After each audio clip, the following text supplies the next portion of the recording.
Quand j'ai eu 2 ans et demi, mon père a décidé de me faire jouer du piano pour réaliser un rêve qu'il n'avait pas pu assouvir quand il était petit. Il fallait que je travaille avant d'aller à l'école. Je ne pouvais pas manger à la cantine. En revenant de l'école, je travaillais entre midi et 2. Et puis dès que je rentrais le soir vers 4-5 heures, pas le temps de faire les devoirs, il fallait que je retravaille mon piano jusqu'à ce que mon père arrive. Et il arrivait vers 7 heures et on se remettait au piano jusqu'à minuit, 1 heure, 2 heures du matin, jusqu'à ce qu'il juge que c'était suffisant. Et sous prétexte de jouer à la perfection, de jouer toujours mieux, il a commencé à mettre en place des punitions. D'abord des coups de ceinture à l'âge de 4 ans, et puis de plus en plus de coups de savate, de poing, des privations de nourriture, des enfermements dans la cave. Enfin, tout était prétexte à ce que je joue mieux, et toutes ces punitions étaient au prétexte que j'avais mal joué ou que j'étais pas assez concentrée, que je faisais pas assez d'efforts. Enfin, voilà. La première fois que c'est arrivé, donc effectivement j'avais 4 ans, il m'a demandé de m'approcher du bureau, de me pencher en avant, et j'ai reçu mes premiers coups de ceinture, et à ce moment-là, c'est comme une fissure, c'est-à-dire que j'ai cru que j'avais perdu l'amour de mon père parce que je le méritais pas.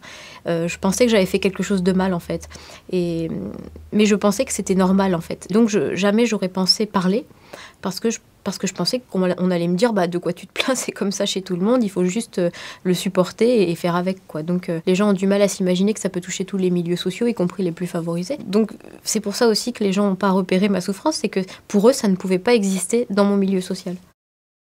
Quand je suis arrivée en seconde, je faisais plus que 35 kilos. Et le jour de la rentrée, notre prof principale nous a demandé d'écrire au recto des fiches de renseignement, les renseignements usuels. Et puis elle nous a dit, au verso, écrivez ce que vous voulez. Et ce jour-là, j'ai écrit, je fais 45 heures de piano par semaine. Donc tout de suite, elle a été trouvée l'infirmière scolaire qui m'attendait dès le lendemain devant la porte de la classe à la récréation. Et en fait, elle pensait venir me parler en me disant, voilà, tu sais Céline, il va y avoir le bac de français, faudrait que tu fasses un peu moins de piano. Elle pensait me demander de faire un sacrifice, de faire un peu moins de musique. Et je lui ai dit, mais je déteste le piano.